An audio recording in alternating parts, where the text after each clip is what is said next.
Aged India news में एक बार फिर स्वागत है आपका। आखिर क्या रही दिन भर की हलचल, किस तरीके की रही गहमा गहमी, देखिए विस्तार से।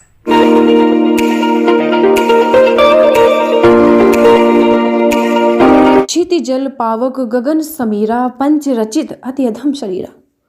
दोस्तों, बड़े दुख की बात है, पीएम नरेंद्र मोदी जी की मां हीराबेन मोदी का शुक्रवार को निधन हो गया। हीराबेन ने अहमदाबाद के वीएन मेहता अस्पताल में सुबह 3:30 पर अंतिम सांस ली। हीराबेन को बीते मंगलवार शाम को अस्पताल में एडमिट कराया गया था। पीएम मोदी ने ट्वीट कर मां को श्रद्धांजलि दी है। हीराबेन ने इसी साल 18 जून को अपना 100वां जन्मदिन मनाया था। उस मौके पर पीएम मोदी ने गांधीनगर जाकर उनका आशीर्वाद प्राप्त किया था। तब प्रधानमंत्री ने अपनी आधिकारिक वेबसाइट narendramodi.in पर मां शीर्षक से एक भावुक कर देने वाला ब्लॉग लिखा था, जिसमें उन्होंने बताया क्या उनके जीवन में उन्हें गढ़ने में उनकी मां की क्या अहमियत है। नरेंद्र मोदी के लिए मां क्या है, पेश है उनके ही शब्दों में। मां ये सिर्फ शब्द नहीं है, जीवन की एक भावना होती है जिसमें स्नेह, धैर्य, विश्वास, कितना कुछ समाया होता है। दुनिया का कोई भी कोना हो, कोई भी देश हो, हर संतान के मन में सबसे अनमोल स्नेह मां के लिए होता है।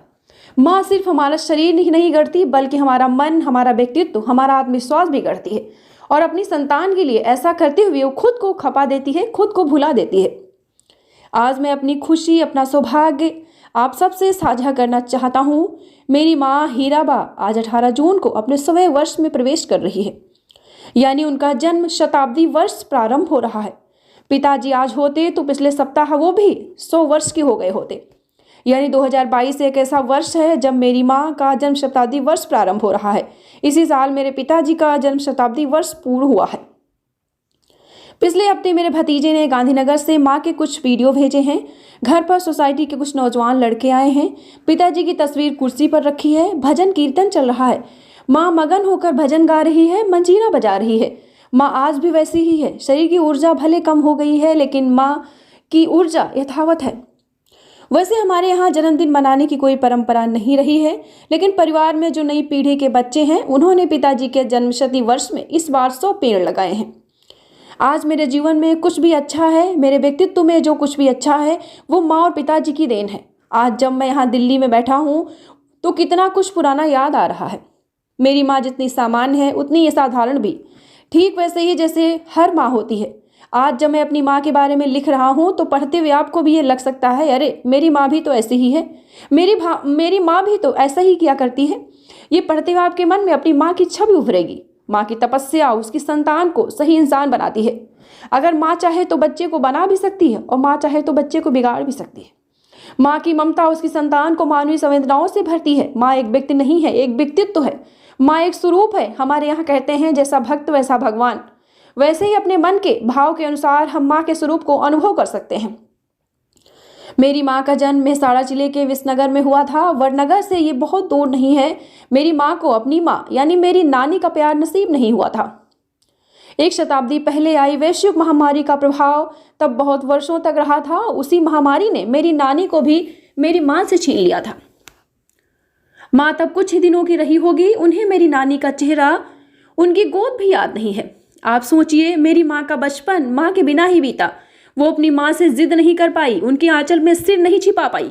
माँ को अक्षर ज्ञान भी नसीब नहीं हुआ। उन्होंने स्कूल का दरवाजा भी नहीं देखा। उन्होंने देखी तो सिर्फ गरीबी और घर में हर तरफ अभाव।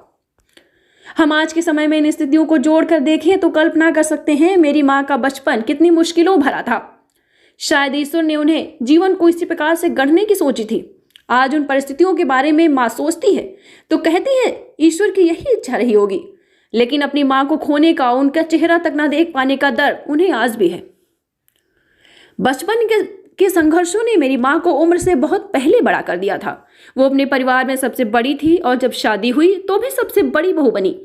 बचपन में जिस तरह वो अपने घर में सभी की चिंता करती थी, सभी का ध्यान रखती थी, सारे कामकाज की जिम्मेदारी उठाती थी, वैसे ही जिम्मेदारियां उन्हें ससुराल में उठानी पड़ी। इन जिम्मेदारियों के बीच, इन परेशानियों के बीच माँ हमेशा शांत मन से हर स्थिति में परिवार को संभालती रही। वडनगर के जिस घर में हम लोग रहा करते थे वो बहुत छोटा था। उस घर में कोई खिड़की नहीं थी, कोई बाथरूम नहीं था, कोई शौचालय नहीं था। कुल मिलाकर मिट्टी की दीवारों और खपरेल की छत से बना हुआ एक 1.5 कमरे का ढांचा हमारा घर था। उसी में माँ, पिताजी, हम सब भाई बहन रहा करते थे। उस छोटे से घर में माँ को खाना बनाने में कुछ सहूलियत रहे, इसलिए पिताजी ने घर में बांस की फट्टी और लकड़ी के पटरों की मदद से एक मचान जैसे बनवा दिया था। उसी मचान हमारे घर की रसोई थी। माँ उसी पर चढ़कर खाना बनाया करती थी और हम लोग उसी पर बैठकर खाना खाया करते थे। सामान्य रूप से जहाँ भाव रहता है वहाँ तनाव भी रहता है। मेरे माता पिताजी की विशेषता रही कि अभाव के बीच भी उन्होंने घर में कभी तनाव को हावी नहीं होने दिया। दोनों ने ही अपनी जिम्मेदारियां साझा की हुई थी। कोई भी मौसम हो, गर्मी हो, बारिश हो, पिताजी 4 बजे भोर में घर से निकल जाया करते थे। आसपास के लोग पिताजी के कदमों की आवाज से जान जाते थे कि 4 बज गए हैं, दामोदर काका जा रहे हैं। घर से निकलकर मंदिर जाना, प्रभु दर्शन करना और फिर चाय की दुकान पर पहुंच जाना उनका नित्य कर्म रहता था। माँ भी समय की उतनी ही पाबंद थी। उन्हें भी सुबह 4 बजे उठने की आदत थी। सुबह सुबह ही वो बहुत सारे काम निपटा लिया करती थी। गेहूं पीसना हो, बाजरा पीसना हो, चावल या दाल बीनना हो, सारे काम वो खुद करती थी। काम करते हुए माँ अपने कुछ पसंदीदा भजन या प्रभातियां गुनगुनाती रहती थी। नरसिंह मेहता जी का प्रसिद्ध भजन है, जल कमल छाड़ी जाने वाला स्वामी अमारो जाग से। वो उन्हें बहुत पसंद था। एक लोरी भी है, शिवाजी नू हाल रूडो, माँ ये भी बहुत गुनगुनाती थी। माँ कभी उपेक्षा नहीं करती थी। हम भाई बहन अपनी पढ़ाई छोड़कर अब उनकी मदद करें, वो कभी मदद के लिए उनका हाथ बटाने के लिए नहीं कहती थी। माँ को लगातार काम करते देखकर हम भाई बहनों को खुद ही लगता था कि काम में उनका हाथ बटाएं। मुझे तालाब में नहाने का, तालाब में तैरने का बहुत शौक था, इसलिए मैं भी घर के कपड़े लेकर उन्हें तालाब में धोने के लिए निकल जाता था। घर चलाने के लिए 2-4 पैसे ज्यादा मिल जाएं, इसके लिए माँ दूसरों के घर के बर्तन भी मांजा करती थी। समय निकालकर चरखा भी चलाया करती थी, क्योंकि उससे भी कुछ पैसे जुड़ जाते थे। कपास के छिलके से रुई निकालने का काम, रुई से धागे बनाने का काम, ये सब कुछ माँ ही किया करती थी। उन्हें डर रहता था कि कपास के छिलकों के कांटे हमें चुभ न जाए। अपने काम के लिए किसी दूसरे पर निर्भर रहना, अपना काम किसी दूसरे से करवाना उन्हें कतई पसंद नहीं था। बारिश में हमारे घर में कभी पानी यहाँ से टपकता था तो कभी वहां से। पूरे घर में पानी न भर जाए, घर की दीवारों को नुकसान न पहुंचे, इसलिए माँ जमीन पर बर्तन रख दिया करती थी।